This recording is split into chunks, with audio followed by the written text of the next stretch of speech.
Bueno, buenas tardes. Voy a empezar pues acá como presentándome mientras la doctora Eliana se conecta.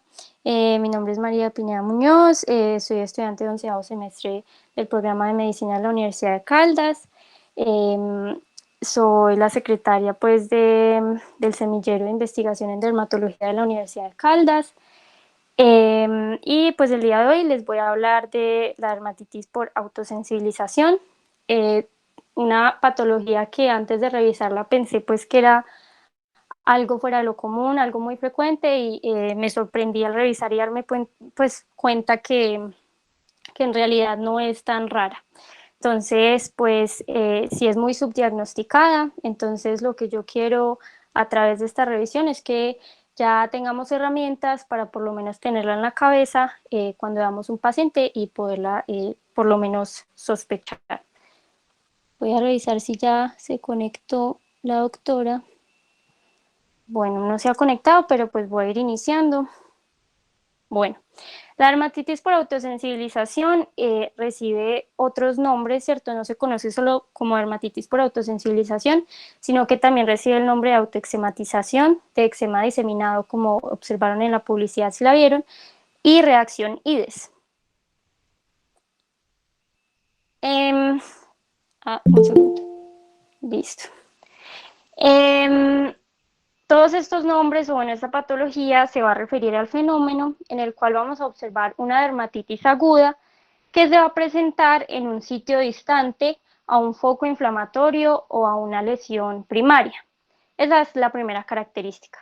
La segunda, muy importante, es que esa dermatitis no va a estar explicado por la causa que explica el foco inflamatorio primario. Entonces, digamos que para entender un poco más esta definición, les traje dos de los ejemplos clásicos de la dermatitis por autosensibilización. Entonces, el primero son los pacientes con dermatitis por estasis venosa. En estos pacientes, hasta el 37% de ellos van a presentar este fenómeno. Entonces, como observamos en la imagen, vemos el paciente pues que obviamente tiene un compromiso venoso, tiene su úlcera, tiene una dermatitis por estasis venosa y vemos que también presenta una dermatitis en sus antebrazos y en el dorso de sus manos. Ahora pues les voy a hablar de cuáles son los sitios más frecuentes. Otro de los ejemplos clásicos, entonces tenemos la infección por dermatofitos. Entonces, por ejemplo, acá tenemos un paciente que tiene una tinea pedis, que posteriormente a la tinea pedis desarrolló esta erupción acá en la palma de la mano, estas vesículas que observamos acá, pues secundario a esa dermatofitosis. Ahora pues les voy a explicar muy bien la clínica, pero como para que empiecen a entender de qué se trata la patología. En cuanto a la etiología o más bien a las causas, a los fenómenos, digamos a todo lo que puede desencadenar la dermatitis por autosensibilización, tenemos agentes infecciosos. Entonces se describió reacciones IDES de tipo vesicular asociados a infecciones causadas por tuberculosis, por histoplasmosis, por dermatofitos, por bacterias y también, pero también están todos los tipos de agentes infecciosos. Entonces se ha visto por infecciones por bacterias, por hongos, por virus, por parásitos, obviamente siendo unos más frecuentes que otros. Entonces, por ejemplo, dentro de los parásitos se han descrito más casos relacionados con la escabiosis y con la pediculosis. Y también, pues dentro de los hongos, los dermatofitos ocupan un lugar importante. En cuanto a otros de los desencadenantes, encontramos la aplicación de químicos o irritantes, la radiación ionizante, el material de sutura retenido, las quemaduras o traumas. Las quemaduras y traumas también es una de las etiologías importantes y igualmente que la dermatitis por estasis que ya les comenté. Entonces, en cuanto a la fisiopatología, yo traté como de resumirla, de hacerla como más entendible, porque hasta el momento digamos que no se tiene algo totalmente establecido, ¿sí? Sino que se han ido elucidando cositas. Entonces les voy a comenzar hablando un poco de la historia y de todas las teorías, bueno, todas no, porque son muchas, pero algunas de las hipótesis que se han planteado para explicar esta enfermedad. Entonces comenzamos en 1921, donde Whitfield Él es, digamos, el primero que acuña el término autosensibilización. Él vio unos pacientes, entonces vio que en 2 pacientes que habían presentado un trauma, alrededor de los 11 días desarrollaron un eritema tóxico generalizado, así lo describió él. Posteriormente vio que en otro paciente que tenía una dermatitis crónica en sus piernas, la dermatitis se le exacerba al paciente y alrededor de los 11 días de esa exacerbación desarrolla también una erupción urticarial papular generalizada. Y también ve que en otro paciente que presenta una dermatitis en sus piernas consistente sobre todo en vesículas, una vez estas vesículas liberan su contenido y entran en contacto con piel sana, su piel desarrolla secundariamente unos sabones, un eritema importante. Entonces a este fenómeno que vio en estos pacientes lo denominó autosensibilización. Posteriormente, otras personas empezaron, digamos, a ver que esto sucedía y quisieron darle explicación. Entonces, en 1929, Denny McBride y Davis, ellos vieron que habían unos pacientes que desarrollaban pues procesos irritativos locales en piel, ¿cierto? Desarrollaban, por ejemplo, una dermatitis y los trataban con trinitrofenol, que el trinitrofenol es ácido pícrico. Entonces, pues secundariamente a este tratamiento desarrollaban una quemadura.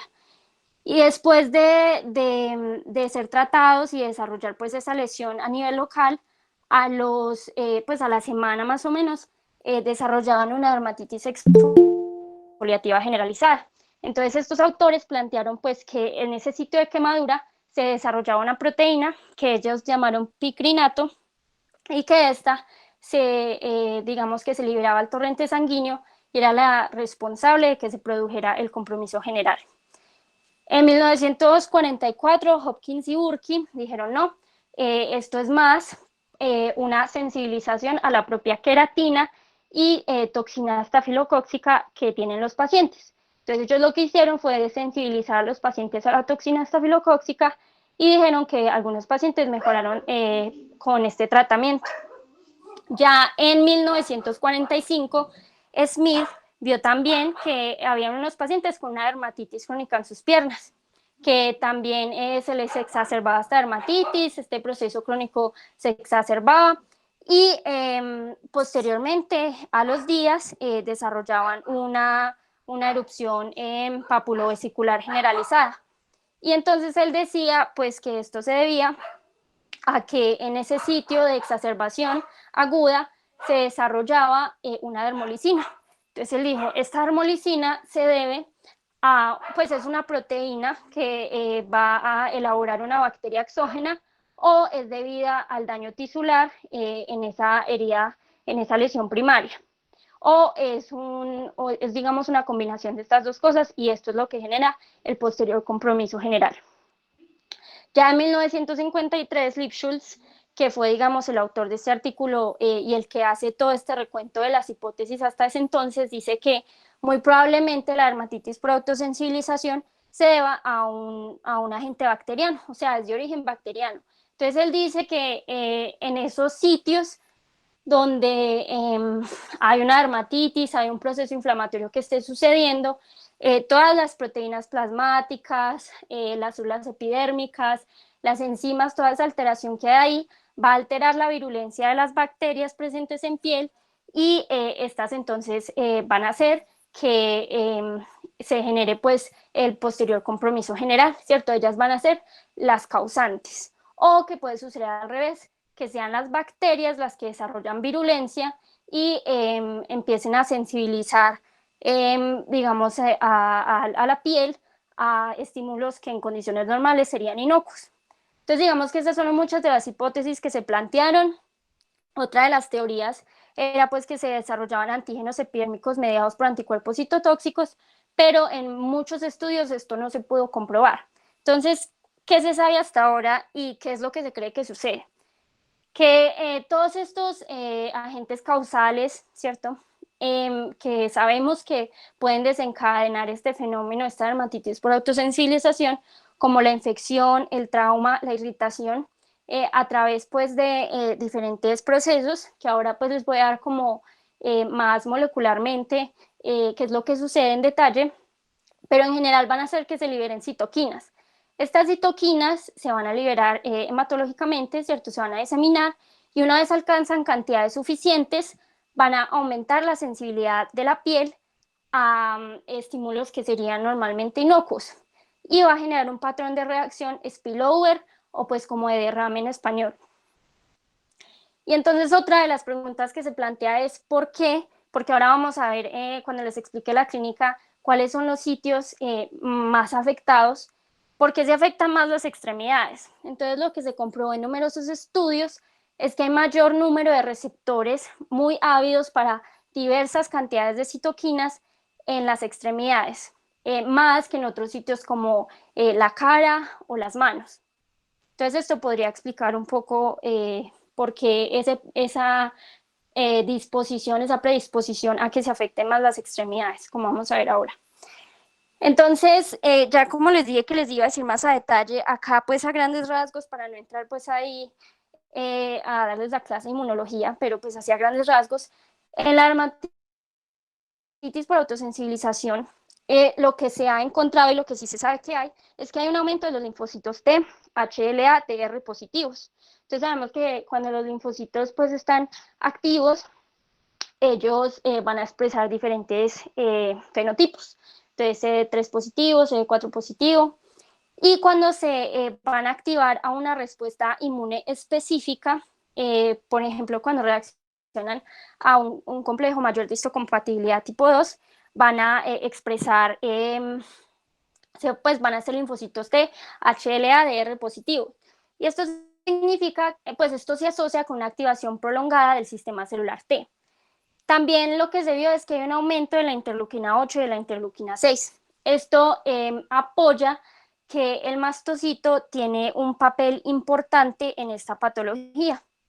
Otra cosa que apoya pues que el mastocito sea importante y tenga un rol importante en la patología es que en los pacientes con dermatitis por autosensibilización se detectó la sustancia quimiotáctica de neutrófilos, que es esta, la HMWNCA, y esta solamente se libera cuando se activan los mastocitos. Es decir, tiene que haber activación de los mastocitos para que esta sustancia se libere. Y por eso se comprobó que el mastocito pues juega un papel importante en la patología. Entonces, a grandes rasgos, la secuencia inmunopatogénica de la dermatitis por autosensibilización es que hay una presencia, una activación de los linfocitos T, una consecuente pues activación del sistema inmune y activación de los mastocitos, participan los queratinocitos, se liberan citoquinas, como les expliqué, y todas estas moléculas que son proinflamatorias, son quimiotácticas y que generan prurito, que ahora vamos a ver que el prurito es muy importante en los pacientes, es muy marcado, van a generar un fenómeno de automantenimiento. Esto es importante, ¿por qué? Porque vamos a ver cuando vamos al tratamiento que lo más importante del pilar del tratamiento va a ser tratar la causa subyacente, es decir, tratar la causa de ese foco inflamatorio primario o de esa lesión primaria. Porque si no, esta patología se va a seguir involucrando más segmentos corporales y va a seguir empeorando.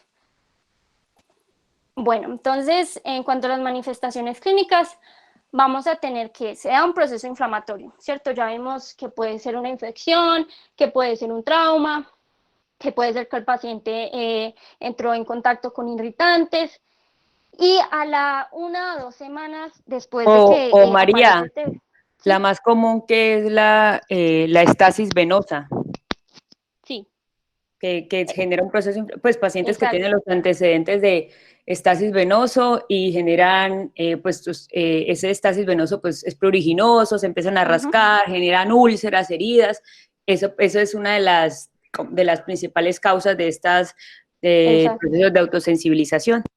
Exacto. Ahora vamos, pues ahora les voy a mostrar unos casitos como para que incorporemos lo que les he dicho. Pero entonces, sí, como dice Eli, por ejemplo, en la dermatitis por estasis, usualmente se desencadena este fenómeno después de que los pacientes desarrollan úlceras.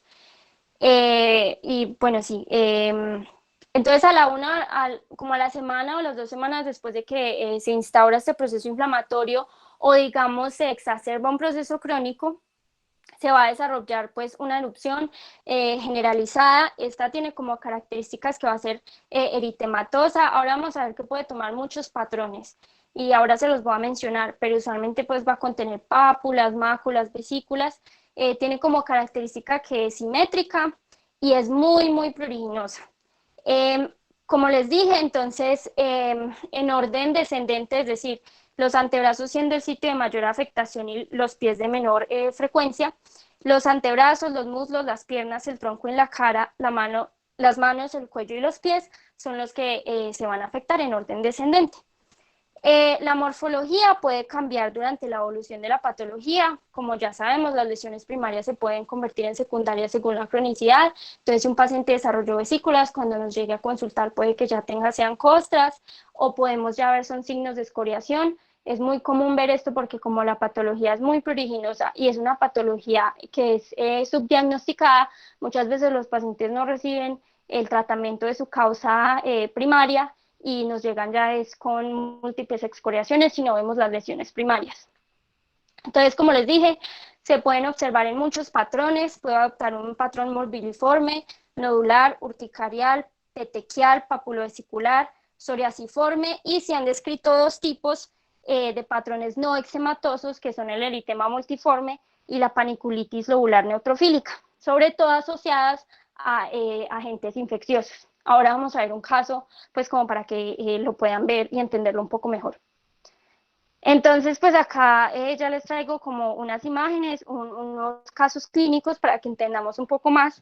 Entonces, acá pues observamos una paciente, es una paciente pues de la tercera edad, que tiene una dermatitis por estasis de larga data, que esta fue evolucionando, fue empeorando, como nos comentó la doctora Liana, y entonces era muy pruriginosa, la paciente desarrolló edemas, posteriormente desarrolló una úlcera, y posterior a la úlcera que desarrolló, a los 9 días, ella desarrolla un eritema muy pruriginoso papulovesicular sobre sus antebrazos. Acá pues ya vemos son más las lesiones secundarias, y entonces este compromiso generalizado, bueno, en sus antebrazos va involucrando más segmentos corporales, involucra progresivamente la parte superior de sus brazos, el torso, las manos, y llega hasta involucrar sus extremidades inferiores en esta paciente. Acá tenemos otro paciente, este es un niño que desarrolla pues una dermatitis por contacto alérgico al níquel. Entonces acá vemos en la imagen B que desarrolla pues esta dermatitis a una correa, eh, y posteriormente desarrolla este compromiso en sus antebrazos. Acá vemos también más que todo pues algunas pápulas, pero vemos más que todo son excoriaciones, algunas costras, secundario pues a la aparición de la dermatitis por contacto alérgica. Este caso es muy interesante, es una paciente que tiene pues un rash generalizado. Esta paciente consulta porque pues ya la paciente está pues muy inquieta. Ella dice que hace 6 meses presenta este rash, que cada vez empeora más, que es muy pruriginoso, que digamos que con tratamiento con antihistamínico y esteroides tópicos le mejora un poco, pero igual cada vez afecta más segmentos corporales, cada vez le pica más, y ha consultado en múltiples ocasiones y le han tomado biopsias, ¿cierto? Pensando que sea una dermatitis atópica, pensando que pueda tener un pénfico, pero cuando reciben pues los resultados de las biopsias se revela una dermatitis espongiótica, y no encuentran pues en pruebas de inmunofluorescencia ningún tipo de depósito. Entonces, pues para sospechar el pénfigo. Entonces, pues ya cuando llega de nuevo a consultar, lo que se le hace es que se revisa exhaustivamente a la paciente. Es una paciente pues que no vive en las mejores condiciones sociales, y aparte pues de observar su rash, ¿cierto? De observar pues que es eritematoso, que tiene múltiples escoriaciones, pápulas, escoriaciones lineales en todo su cuerpo. que digamos está más acentuado en sus antebrazos y en sus muslos. Cuando le revisan la parte de su cabeza, observan que tiene unas linfadenopatías occipitales. Y al observar su cabello, encuentra que tiene múltiples liendras que están pues adheridas a la raíz de su folículo piloso y encuentran pues los parásitos. Entonces le tratan la pediculosis con permetrina, con triamcinolona en inyección intramuscular y le reformulan pues los corticosteroides tópicos y los antihistamínicos. Una vez mejora su pediculosis, también mejora su rash y la paciente ya no tiene queja alguna. Esta es otra paciente, es una paciente joven que ella tiene pues un cáncer de mama de alto grado, para el cual se le hace su resección quirúrgica y posteriormente recibe radiación ionizante. Ella recibe la radiación durante 22 días y 16 días después de su última dosis, ella observa que en el sitio donde fue irradiada se desarrolla una erupción vesicular muy pruriginosa. Entonces ella lo trata pues con un emoliente. Pero luego ve que progresivamente se comprometen sus manos y entonces observa pues las lesiones en sus manos, estas pápulas en sus manos, muy pruriginosas y también en el sitio donde fue irradiada. Entonces pues ella visita el servicio de urgencias, allá la tratan y le dan pues un tratamiento para escabiosis, no mejora, luego consideran que es un eczema deshidrótico, tampoco mejora, y cuando ya reconsulta al servicio dermatológico a los 22 días, ya las lesiones están regresando, ¿cierto? Ya presenta una regresión y ya solamente presenta una descamación. Entonces lo que se considera es que la paciente realizó un fenómeno, una dermatitis de autosensibilización secundaria a la radiación ionizante, al no recibir pues más radiación, mejoró su cuadro. Este es un caso de un paciente que desarrolla esta úlcera. Esa úlcera pues es indolora ahí en su dedo y posteriormente a desarrollar esta úlcera a la semana ve que le empiezan a aparecer estas otras lesiones en sus manos, como observamos ahí en la flechita roja. Igualmente ahí donde observamos en su pierna. Entonces, bueno, observa esas lesiones, esas pápulas y placas eritematosas en sus manos y en sus piernas y consulta. Entonces al paciente se le hace un raspado de la úlcera y se confirma que tiene un nódulo de Orff. El paciente pues había estado en contacto con ovejas una semana previa, un mes previo a que desarrollara la úlcera. El nódulo de Orff es secundario es un virus, ¿cierto?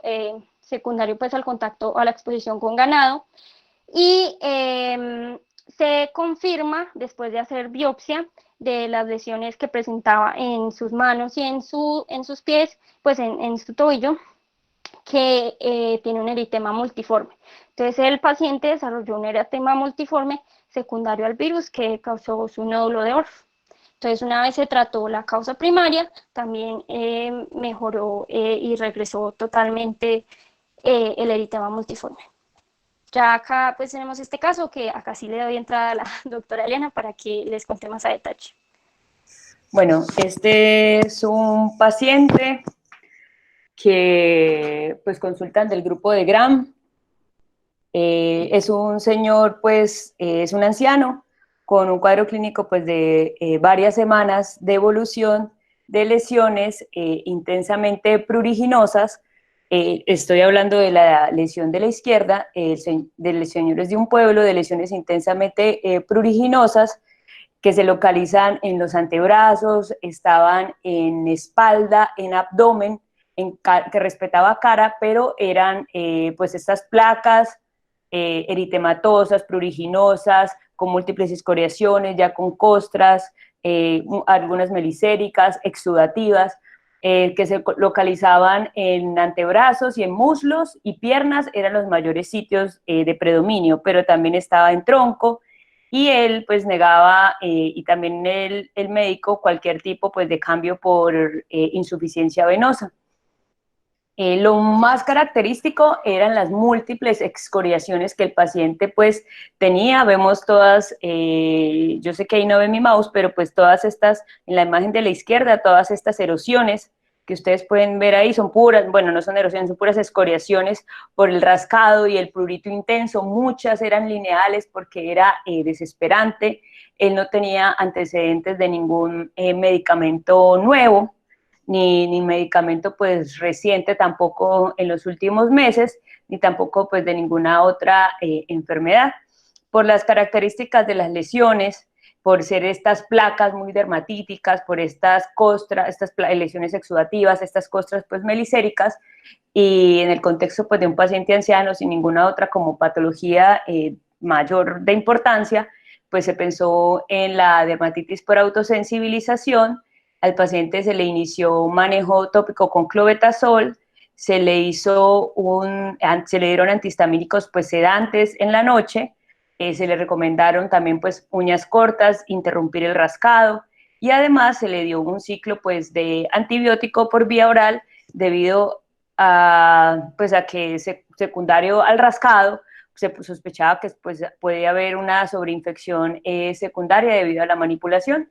Y la foto de la derecha es el paciente como ya se encontraba de 7 a 10 días después de haber iniciado pues el manejo, y el paciente pues mejoró completamente. Esto porque si bien el estasis venoso representa casi que el 50% de las causas de las dermatitis de autosensibilización, algunas veces no vamos a encontrar una causa obvia.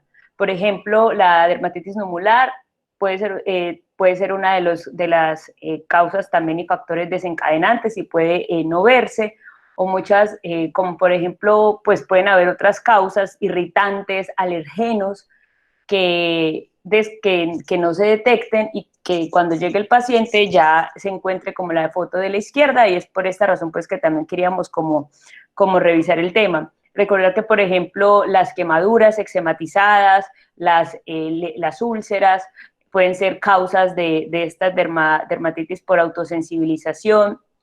Y ya como explicó María, pues se habla entre un proceso de autosensibilización de alergenos versus un proceso pues de liberación de citoquinas de los queratinocitos, que ocurre también por diseminación pues endógena, debido como también explicaba, perdón, hematógena, como ella explicaba, debido a como a la distribución tan simétrica, tan característica en zonas extensoras de brazos, de antebrazos, de muslos y de piernas, y que es un proceso pues que es común, no solo pues en ancianos, en adultos, y que pues debemos también tenerlo en cuenta porque nos van a llegar estos pacientes pues a urgencias o nos van a llegar pues a la consulta. Listo. Bueno, entonces el diagnóstico va a ser sobre todo clínico. Ahora vamos a ver que la histopatología no tiene nada patognomónico, entonces es clínico. Cuando lo vamos a sospechar es cuando nos llegue un paciente que tiene una erupción muy pruriginosa, que puede ser generalizada, que sea persistente, que sea recidivante a pesar de tratamientos con corticoides. En ese momento es cuando debemos descartar que el paciente esté presentando una dermatitis por autosensibilización. Entonces, es un paciente que debemos abordar, tomarnos pues el tiempo necesario con él, revisarlo por completo, porque podemos ver que aunque la dermatitis por estasis es una de las causas más importantes, pues como hemos venido diciendo, algo tan simple como una tinea pedis pues, que no esté resuelta puede estar generando pues este cuadro tan incómodo para el paciente y que no va a mejorar definitivamente hasta que no se trate como tal ese proceso. En cuanto a la histopatología, como les dije, es no patognomónica, nos va a mostrar es una dermatitis espongiótica con linfocitos y eosinófilos a nivel de la dermis. No vamos a encontrar nada pues que nos haga pensar que sea eso. cuanto al diagnóstico diferencial, entonces siempre pensar en una dermatitis por contacto alérgico, en una dermatitis por contacto irritantes, una dermatitis atópica o una dermatitis numular. También se puede asemejar a una pitiriasis rosada, a una psoriasis butata, y siempre se debe descartar que el paciente pues no esté cursando con ningún proceso infeccioso, sea dermatofito, sea escabiosis, sea otro tipo de parásitos, exantemas virales, o que no esté teniendo una reacción medicamentosa. Entonces siempre también es muy importante, como lo mencionó la doctora Eliana en el caso que nos comentó, que el paciente pues no haya iniciado ningún medicamento nuevo que pueda ser el responsable de su cuadro. En cuanto al tratamiento, entonces lo que les dije desde el principio, lo más importante va a ser tratar la causa subyacente, la causa del proceso inflamatorio primario. Como pues es una patología que va a ser muy pruriginosa, ayudarse pues de los antihistamínicos, de su efecto sedante. Como sabemos que en la fisiopatología se involucran citoquinas, se pueden utilizar pues los corticoides, sean tópicos o sean sistémicos, y para las erupciones que son sobre todo vesiculares, se pueden usar agentes que ayuden a secar estas lesiones, como el sulfato de aluminio del acetato de calcio. Cuanto a la evolución, pues lo más importante es recordar que esta patología va a seguir evolucionando, va a seguir comprometiendo más al paciente hasta pues, que no se resuelva el proceso inflamatorio primario. Y ya, eso es todo. Muchas gracias. No sé si la doctora quiera comentar algo, alguien tenga alguna pregunta. Bueno, entonces el objetivo entonces era ese, que lo conociéramos. Esta realmente es una patología que cuando la leen es muy corta, se encuentra muy poca bibliografía de ella, pero es muy importante que cuando vean esas lesiones, esas placas de dermatitis generalizadas, simétricas en extremidades, muy pruriginosas, ustedes ven que al paciente le desespera, que tiene las escoriaciones por el rascado, que son exudativas. Entonces, acuérdense que las placas de la dermatitis son placas eritematosas, mal definidas, intensamente pruriginosas. Entonces, pensar en esta dermatitis por autosensibilización, siempre revisar los pies. La tiña pedis, si bien puede hacer una reacción vesicular en manos, como una reacción IDES, también pueden presentarse pues estas reacciones generalizadas, las dermatitis de contacto alérgico generalizadas, tenerlas dentro de los diagnósticos diferenciales. Incluso algunos autores han hablado que puede tratarse de una dermatitis de contacto pues alérgico, debido a que pues dentro de los estudios que han hecho, como en animales, intentando mirar cuál es el alergeno específico, en la mayoría de los pocos estudios que hay, lo que se ha visto es que los pacientes los que hacen las dermatitis de autosensibilización están previamente sensibilizados, es decir, previamente han tenido el contacto con el alergeno para que hagan pues para que desarrollen el cuadro.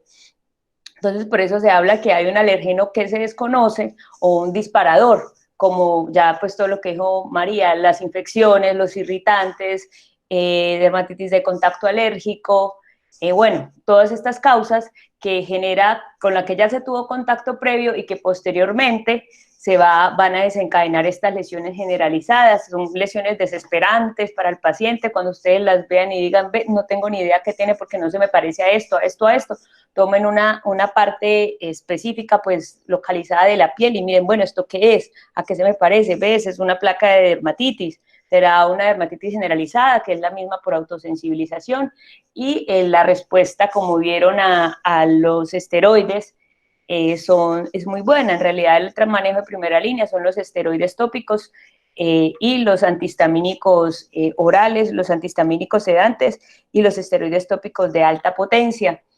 ¿Y cuándo usar los orales? Cuando son casos muy severos. En ese caso se podrían usar ciclos cortos. Lo que nosotros tenemos como, pues que decía aquí María, de sulfato de aluminio, acetato de aluminio, entre las cosas que tenemos es el acetato de aluminio. Se pueden usar pues no solo en las dermatitis por autosensibilización, sino pues en lesiones húmedas, que digamos que esto lo que hace es ayudar a secar estas lesiones. En el caso en que ustedes vean que las lesiones son muy exudativas, pueden agregarle, pues, iniciar un ciclo de antibióticos corto, pues, perdón, un ciclo de antibióticos por 7 a 10 días, debido a que Staphylococcus aureus generalmente está sobreinfectando estas lesiones, está aumentado en número y esto también ayuda al tratamiento. Además también vimos que una de las causas pueden ser antígenos bacterianos. Por aquí dice, pues el óxido de zinc realmente no nos sirve porque este es un cicatrizante y entonces no nos sirve en esta parte. Se puede dar en palmas de manos o solo en regiones apendiculares donde hay folículos. En palmas y plantas se puede dar, no es exclusivo pues de zonas pilosas. Vimos que, por ejemplo, las reacciones de las tiñas PEI son más comunes en las palmas, se pueden presentar en las plantas también. No es el sitio más común, los sitios más comunes son superficie extensora de antebrazos, muslos y piernas, pero en palmas y plantas se puede dar. ¿Qué tan frecuente es? Pues en cuanto a un número, pues no podría yo decirte en porcentaje qué tan frecuente podría ser, porque pues primero es poca la literatura que hay y no hablan tanto en cuanto a qué tan frecuente pues se presenta, pero les aseguro que les va a llegar pues a la consulta. Y sobre todo va a ser más frecuente en pacientes que tienen estasis venosa. En esos pacientes, en la mitad de estos pacientes, en algún momento pues, del curso de la patología van a hacer esta dermatitis por autosensibilización y todos sabemos pues, lo frecuente que es el estasis venoso. Más o menos 2/3 de los pacientes o incluso más que también pues, que tienen esta dermatitis por estasis van a desarrollar el eczema diseminado y es mucho menor la frecuencia pues, o la incidencia en otros tipos de eczema o en la tiña pedis. ¿Por cuánto tiempo y qué esteroide tópico debemos usar? Entonces, esteroides tópicos de alta potencia, según pues, la gravedad de las lesiones, por ejemplo, en la del antebrazo, eran ya unas placas más bien gruesas, según el sitio, ¿cierto? Como ya lo hemos visto, pero en este caso, por ejemplo, que era tronco, extremidades, esteroides de alta potencia, se usó el clobetasol en emulsión, porque la emulsión nos permite cubrir mayores áreas y se administró alrededor de, pues se dio la indicación de darlo por 2 semanas, pero debido a que casi pues a los 10 días ya el paciente tenía esa mejoría notoria, pues se suspendió. También se le dio los emolientes, crema emoliente e hidratante, porque pues para ayudar, porque la cerosis puede inducir prurito y para no seguir prolongando pues el cuadro. Entonces en este paciente uñas cortas, limpias, se le dio el esteroide tópico, el clobetasol, el curso de cefalexina por oral y antihistamínico sedante, se dio un antihistamínico sedante de primera generación. Y listo. Si hay lesiones en cara, pues ¿qué esteroide podemos usar? Pues según la placa, ¿cierto? Si es una dermatitis por autosensibilización generalizada, pero las lesiones en cara son muy tenues o muy leves o las placas no son tan engrosadas, pues se puede dar pues la hidrocortisona o una desonida. Pero si son lesiones muy gruesas, por ejemplo las placas, podrían dar incluso una desonida al punto 1 o una mometasona. Ya saben que la zona de los párpados no, ni la zona de alrededor de la boca. No sé si tienen pues alguna otra pregunta. Ténganla muy en cuenta porque les van a llegar a urgencias o les va a llegar a la consulta.